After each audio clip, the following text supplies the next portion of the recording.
Right now, someone is making a judgment about you based purely on how you look at them. Whether you hold their gaze or look away. Whether you blink too much or stare too long. Whether your eyes soften or harden during conversation. And you're doing the same to them, mostly without realizing it. Eye contact is one of the most powerful forms of nonverbal communication humans have. It can signal attraction, dominance, submission, honesty, deception, confidence, or insecurity, all without a single word being spoken. Studies show that people make decisions about trustworthiness, competence, and likability within the first 7 seconds of meeting someone, and eye contact is a major factor in those snap judgments. In the next 25 minutes, we're breaking down the neuroscience and psychology of eye contact, what different patterns really mean, how to read people through their gaze, and how to use this knowledge in your daily life. Because once you understand what eyes reveal, every conversation becomes an open book. Let's decode the gaze. Welcome back to Psyche Path, where we decode your mind. If you want to master human behavior, hit subscribe because today we're reading between the lines. Let's start with the neuroscience because it's fascinating. When two people make eye contact, something remarkable happens in the brain. Research using functional MRI scans shows that direct eye contact activates multiple brain regions simultaneously. The fusiform face area, which processes facial recognition. The superior temporal sulcus, which interprets social cues. The amygdala, your emotional processing center. And most interestingly, the limbic system, which governs emotional responses and arousal. This is why our contact feels so intense, so intimate, and sometimes so uncomfortable. It's not just visual input. It's a direct neurological connection between two brains. When someone looks into your eyes, they're not just seeing you. They're activating emotional and social processing systems that bypass conscious thought. This is why you can feel when someone is looking at you, even when you're not directly facing them. Your brain has evolved to detect and respond to eye contact because throughout human evolutionary history, it's been critical for survival, communication, and social bonding. Here's something most people don't realize. Humans are the only primates with whites of the eyes, called sclera, that are clearly visible. Every other primate has dark sclera that makes it difficult to determine where they're looking. Why did humans evolve this way? Because eye contact became central to human cooperation and communication. Being able to track where someone is looking, to know what they're paying attention to. To signal intention and emotion through gaze, this gave humans a massive evolutionary advantage. It allowed for complex social coordination, teaching, shared attention toward threats or opportunities, and the development of trust. But it also made humans vulnerable. Exposing where you're looking means others can predict your intentions, detect your lies, or read your emotions.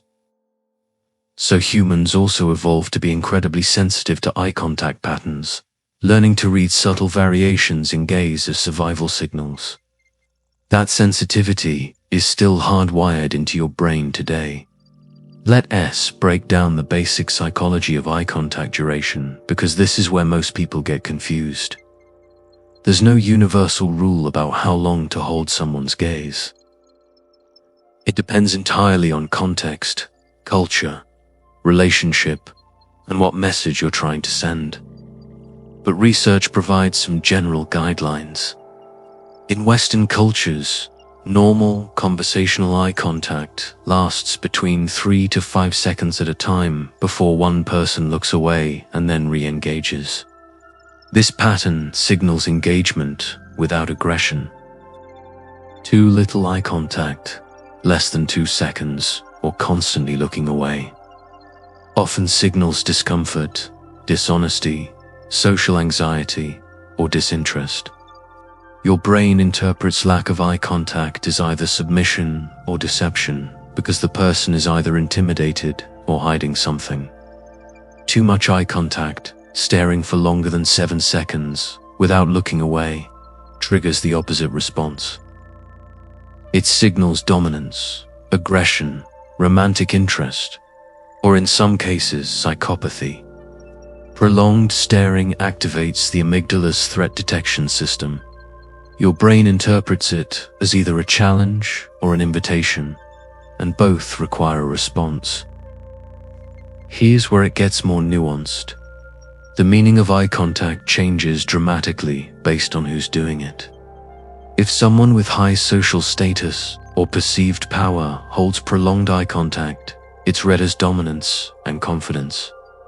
If someone with lower perceived status does the same thing, it can be interpreted as aggressive, inappropriate, or threatening.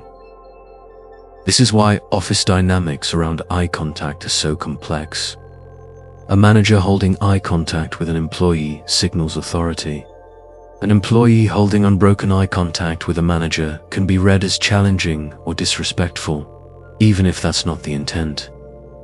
Power dynamics are constantly being negotiated through gaze patterns, mostly below conscious awareness.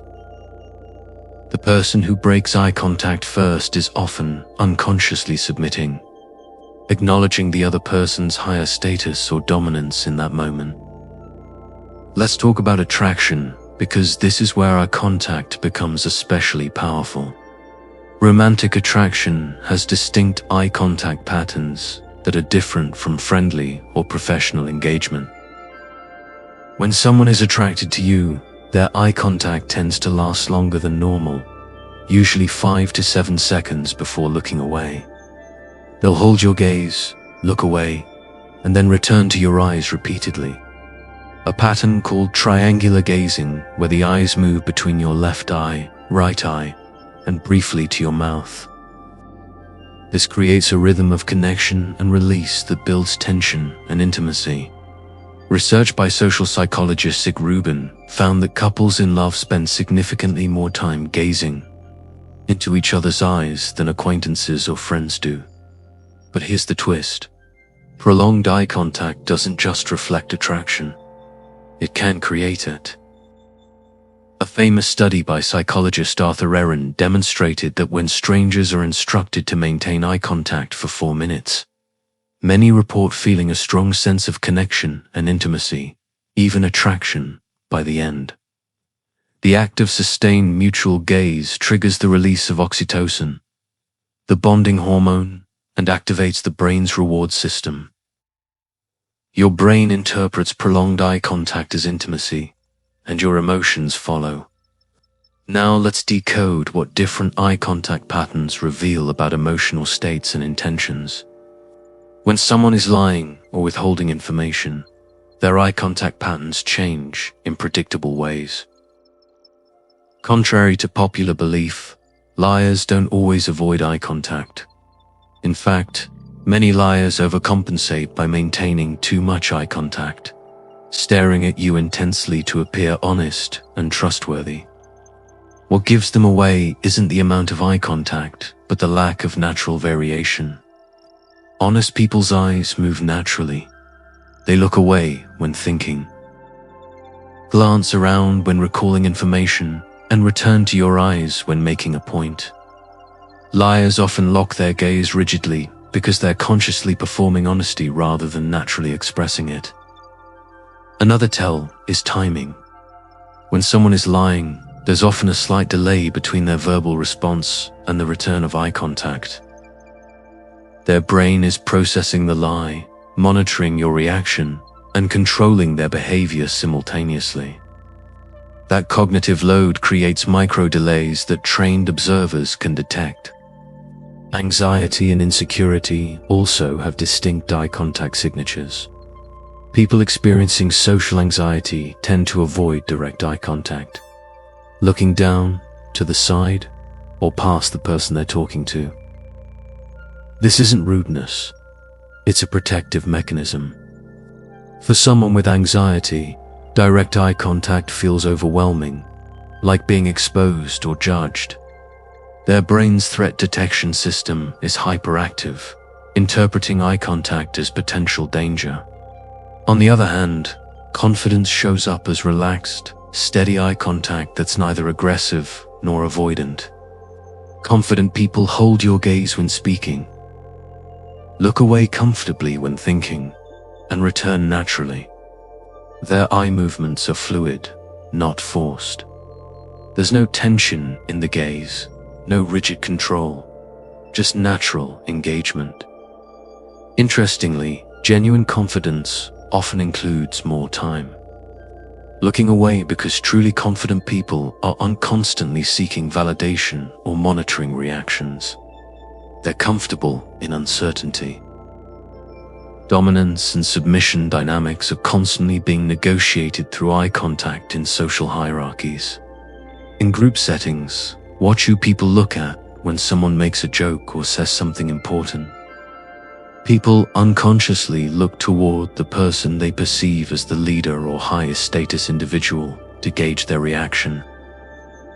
The person receiving the most eye attention is usually the social alpha of that group.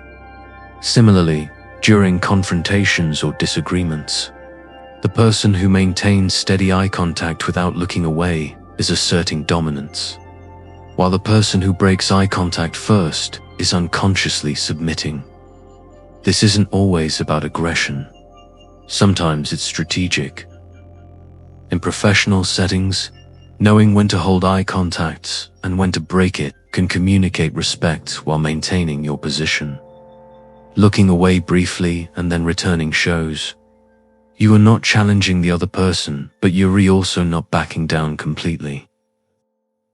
Cultural differences in eye contact are critical to understand because what's respectful in one culture can be offensive in another.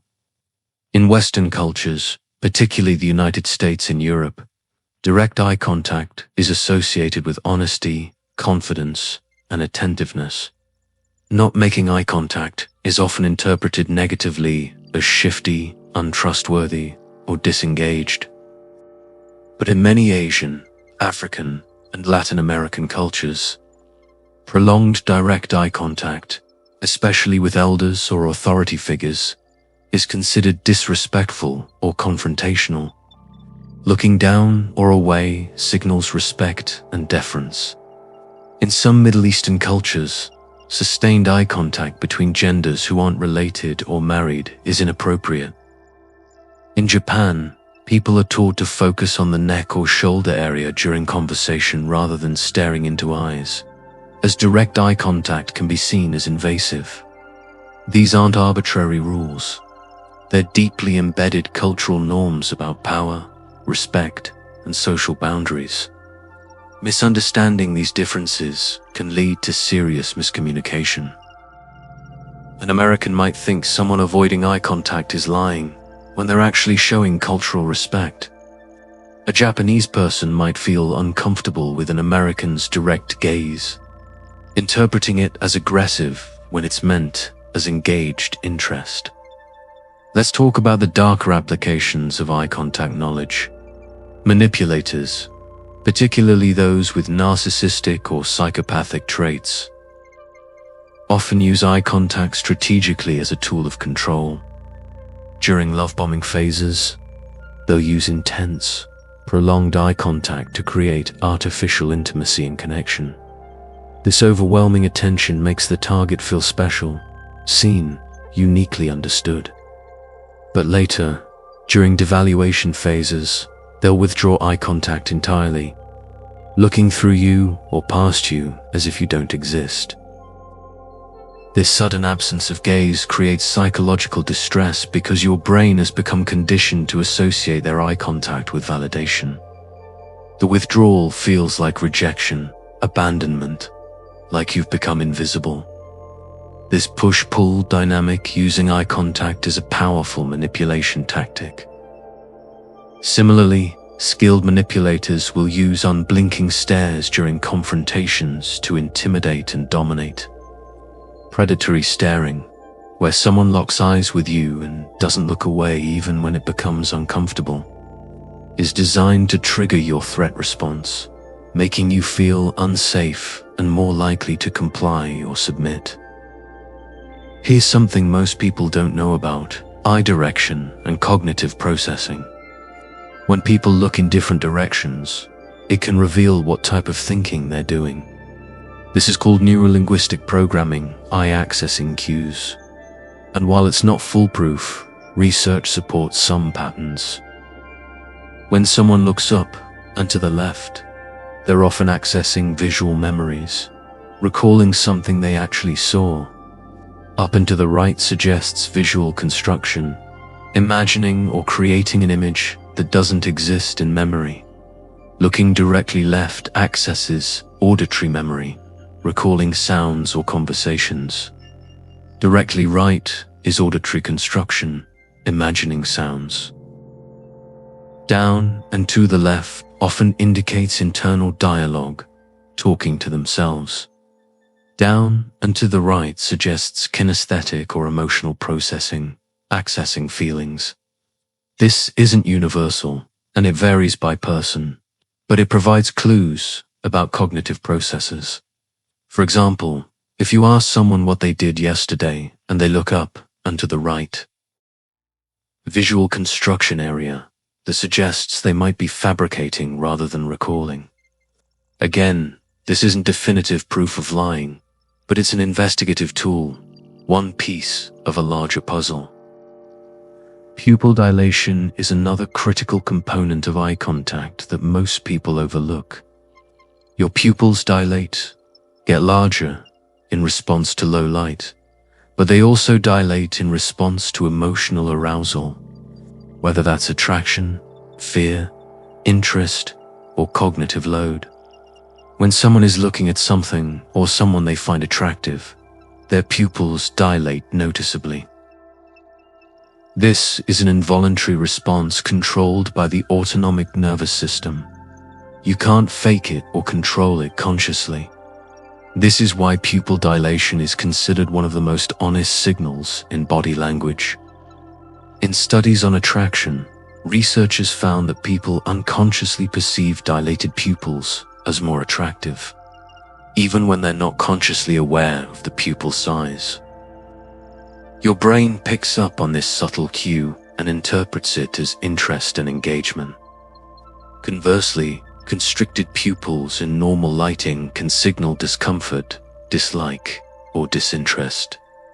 Poker players, skilled negotiators, and interrogators often wear sunglasses or use lighting strategically to hide their pupils and prevent others from reading their true reactions. Let's discuss the role of blinking because it's more revealing than most people realize. The average person blinks about 15 to 20 times per minute, but this rate changes dramatically based on cognitive and emotional state. When someone is lying or under stress, their blink rate often increases significantly, sometimes doubling or tripling. This is a physiological stress response. The brain is working overtime to construct and maintain the lie, and that cognitive load manifests as increased blinking. However, some trained liars do the opposite. They consciously control their blinking, reducing it to appear calm and truthful. This creates an unnatural, reptilian stare that can be equally revealing to trained observers. On the other hand, attraction and engagement decrease blink rate. When someone is fascinated by what you're saying or deeply attracted to you, they blink less because their brain is fully focused on taking in information. They don't want to miss anything. Boredom increases blink rate as the brain starts to disengage. So tracking blink patterns during conversation can give you insight into whether someone is truly engaged, stressed, lying, or checked out. Here's the practical application. How do you use eye contact effectively in real-world situations? In job interviews, Maintain steady eye contact during questions and when making key points, but look away naturally when thinking through your answer. This signals confidence without aggression. Approximately 60 to 70% eye contact is ideal. In romantic contexts, if you're interested in someone, hold their gaze slightly longer than normal, 3 to 5 seconds, and incorporate the triangular gaze pattern. Eyes, eyes, mouth. This creates a subtle sense of intimacy, but be calibrated. If they look away uncomfortably or don't return the gaze, you're pushing too hard. In negotiations or conflicts, use steady eye contact when stating your position, but allow the other person to break eye contact first. This maintains your ground without being overtly aggressive. In social situations where you want to appear confident and approachable, practice relaxed eye contact that's neither too intense nor too avoidant. Look at people when they're speaking, glance away when you're thinking, and return naturally. The goal is to appear engaged, but not desperate for validation. Now, let's address the discomfort. Many people find eye contact difficult, even painful. If you're neurodivergent, particularly on the autism spectrum, eye contact can feel overwhelming, like sensory overload. Your brain processes it differently, and forcing yourself to make eye contact can actually impair your ability to focus on the conversation. This isn't a flaw, it's neurological difference. If eye contact is genuinely difficult for you, there are strategies that help. Look at the bridge of someone's nose or their eyebrows instead of directly into their eyes. From a conversational distance, the other person can't tell the difference, but it reduces the intensity for you. Alternatively, practice brief eye contact during key moments. When you're making an important point or acknowledging something they said, then look away naturally. This signals engagement without requiring constant eye contact. Remember, the goal isn't to force neurotypical behavior. It's to communicate effectively in a way that works for your brain. Here's something important about the modern world and eye contact. Digital communication has fundamentally changed how younger generations experience and interpret eye contact. If you've grown up primarily communicating through text, social media, and video calls, in-person eye contact can feel more intense and unfamiliar than it did for previous generations. Video calls create a paradox. You're looking at the screen to see the person, but the camera is elsewhere, so you're never actually making eye contact. This trains your brain to communicate without true mutual gaze. When you transition to in-person interaction, real eye contact can feel strange, too intimate, awkward. This isn't weakness or social failure. It's adaptation to your primary communication medium. The solution is intentional practice. Make a point to have in-person conversations regularly. Start with low-stakes interactions, cashiers, servers, neighbors, and practice comfortable eye contact. Your brain will adapt. Let me share a real-world example that illustrates the power of eye contact. Sarah was preparing for a high-stakes job interview. She was qualified, experienced, and well-prepared on paper. But in practice, interviews with friends, she kept getting feedback that she seemed nervous and uncertain. The problem wasn't her words, it was her eye contact. She would look at the interviewer when they asked a question, but then look down or away for the entire duration of her answer, only returning eye contact at the end. This pattern unconsciously communicated insecurity and lack of confidence. We worked on a simple adjustment. Maintain eye contact when the question is asked to show you're listening. Look away briefly, 2 to 3 seconds, while you gather your thoughts. This signals that you're thinking, not just reciting a script. Then return to eye contact as you deliver your answer, looking away occasionally but spending most of the time engaged. This pattern communicates confidence, thoughtfulness, and engagement. In her actual interview, she implemented this strategy. She got the job. In the feedback session, the hiring manager specifically mentioned that she came across as confident and assured. That's the power of calibrated eye contact. So here's your challenge. For the next week, pay attention to eye contact patterns in your interactions. Notice when people look away, when they hold your gaze, when they avoid it. Notice how it makes you feel when someone gives you their full visual attention versus when they read constantly looking at their phone or around the room.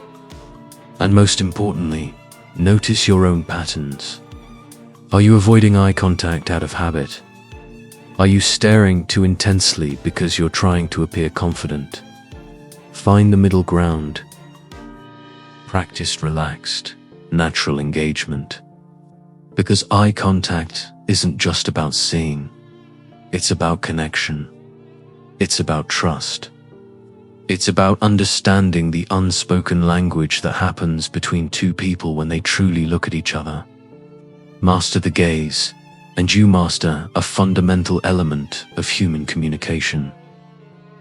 Now, if this video opened your eyes, literally, to the power of nonverbal communication, the next one breaks down microexpressions, the facial cues that reveal hidden emotions in a fraction of a second. Hit subscribe because we're building a complete guide to reading people. And remember, your eyes are speaking. Make sure they're saying what you want them to say.